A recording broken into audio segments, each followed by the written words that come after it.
China didn't become obsessed with math. Math was built into China's governance 2,000 years before anyone called it a cultural value. And most people explaining this are looking at the wrong thing. And most people, when they hear it, reach for the same explanation. Confucian culture, respect for education, disciplined families. It's not a wrong answer, it's just not the interesting one. The interesting question is why the system was built that way. Why did a civilization design its governance so that numerical competence had to exist at the village level, not just at the imperial court, not just among scholars, but in the hands of the people being governed? In 186 BCE, a farmer in Han Dynasty China could calculate his own tax burden. Not guess it, not appeal to a priest to interpret it. Sit down, pick up his counting rods, and calculate it.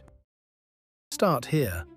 For 500 years, 475 to 221 BCE, China was 7 competing states trying to destroy each other. The Zhāng, the warring states. Under that kind of pressure, inefficiency kills you. Not metaphorically.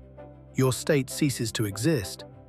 So the states that survived were the ones that figured out how to extract grain, conscript labor, and build canals across thousands of villages, without an army of auditors to verify every single transaction.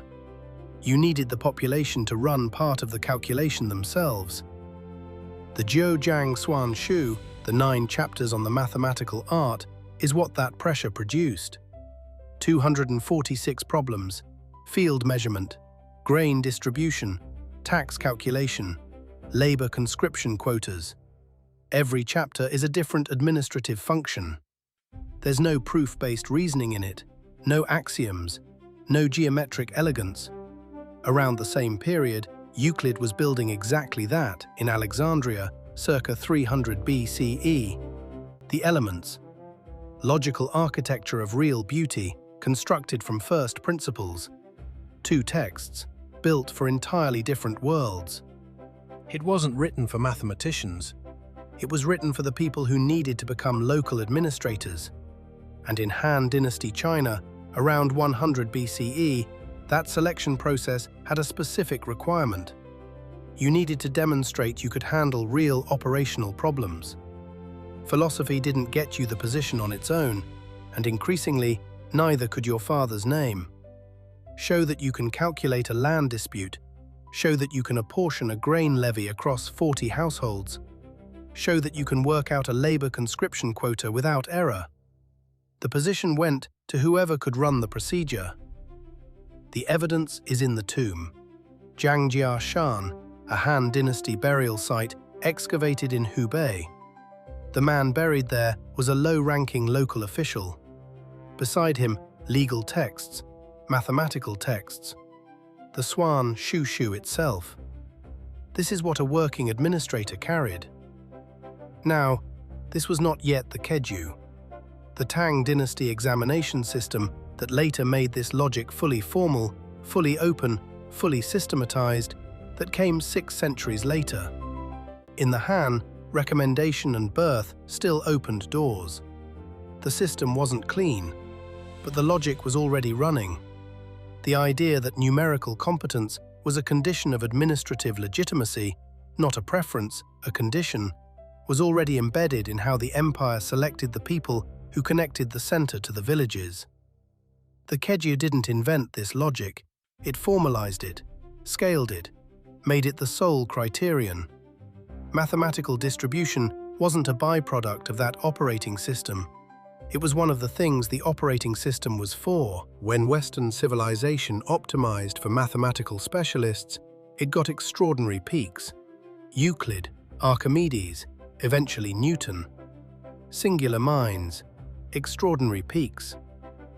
China's optimization produced something harder to see and harder to measure. A population that could be governed at scale because it could participate in its own administration, that could verify its own obligations, that didn't need a priest or an aristocrat standing between itself and the numbers. The code ran locally. That's the design. Every year, roughly 12 million students sit the Gaokao. Western observers reach for familiar explanations: pressure, discipline, demanding parents. None of that is wrong, but it describes the surface, not the architecture. China has been running a system that treats mathematical competence as a condition of social mobility for over 2,000 years. The Gaokao isn't a modern invention that happens to produce good math scores. It's the latest version of a protocol whose underlying logic was already running in the Han Dynasty. The optimization target hasn't changed in 2 millennia. The problems the modern world is struggling with: governing at scale, distributing technical competence across billions of people, building administrative systems that don't require a specialist at every node. These aren't new problems. China ran a civilization on a version of this answer for 2,000 years. The West is only now beginning to ask the question seriously, and finding that the answer was already written. If that reframing of how China's selection logic functioned as civilizational infrastructure made you reconsider what the examination system was actually for, the next piece of that puzzle is China didn't lose its aristocracy. It chose to destroy it. Link in the description.